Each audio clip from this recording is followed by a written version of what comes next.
నమస్కారం, నేను మీ చందు. ఈరోజు అంతర్యామిలో భాగంగా చిగురించే గుణం. అన్నీ సానుకూల భావాలే కలుగుతుంటే జీవితం విరిసిన నందనవనం అవుతుంది. అలా ఎప్పుడూ సానుకూల భావాలే కలగవు, సానుకూల పరిస్థితులే ఉండవు. ప్రతికూల భావాలు కూడా ఉంటాయి, ప్రతికూల భావాలే ఎక్కువగా ఉంటాయి. ప్రతికూల పరిస్థితులు వద్దన్నా ఎదురవుతుంటాయి.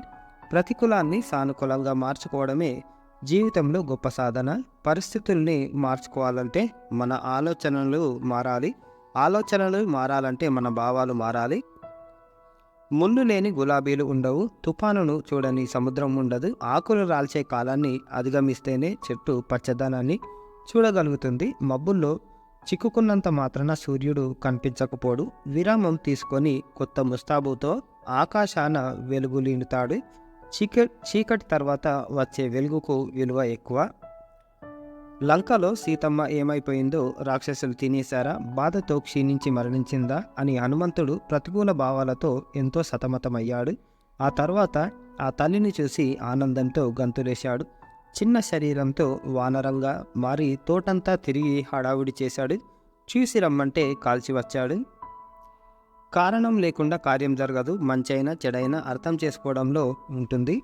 ప్రతికూలమైన అంశాలను తొలగిస్తే ప్రతిదీ సానుకూలమే. స్వాభావికంగా మనసు ప్రతికూలం వైపు మొగ్గు చూపుతుంది. తాను భయపడి ఇతరులను భయపెడుతుంది. మనసు తీరుతెన్నుల్ని పరిశీలిస్తే ప్రతికూలతే దాని వేదికగా కనిపిస్తుంది. ప్రతికూల ఆలోచనలు చెదల్లా వ్యాపిస్తూ ఉంటాయి, పురుగుల్లా ముసురుకుంటాయి. తప్పించుకోవడానికి వీలు లేనట్లు అన్ని వైపుల నుంచి కమ్ముకొస్తుంటాయి. ఇటువంటి ప్రతికూల భావస్థితి నుంచి మనం తప్పించుకోవాలి.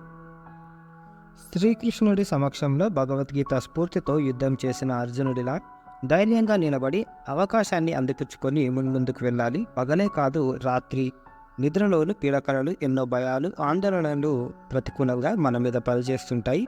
మన మనసులను నిర్వీర్యం చేసి నిస్తేజం చేయాలని యత్నిస్తాయి.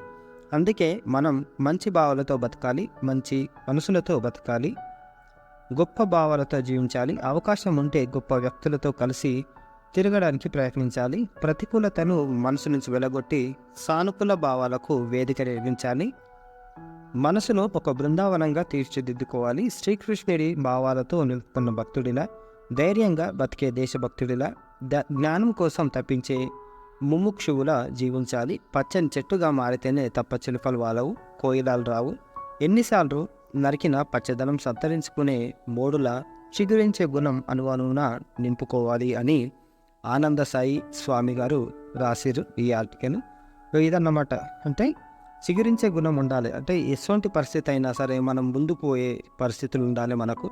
అంటే సానుకూల భావాలు మనకుంటే, మంచి లక్షణాలు ఉంటే ముందుకెళ్తాం. ఎటువంటి ప్రతికూల పరిస్థితులు ఉన్నా మనకు సానుకూల భావాలు ఉంటే ముందుకెళ్తాం. మనం అనుకుంది సాధిస్తాం అన్నమాట. ఇది ఈరోజు ఆర్టికల్. లైక్ చేయండి, షేర్ చేయండి, సబ్స్క్రైబ్ చేయండి. థ్యాంక్ యూ, ధన్యవాదాలు.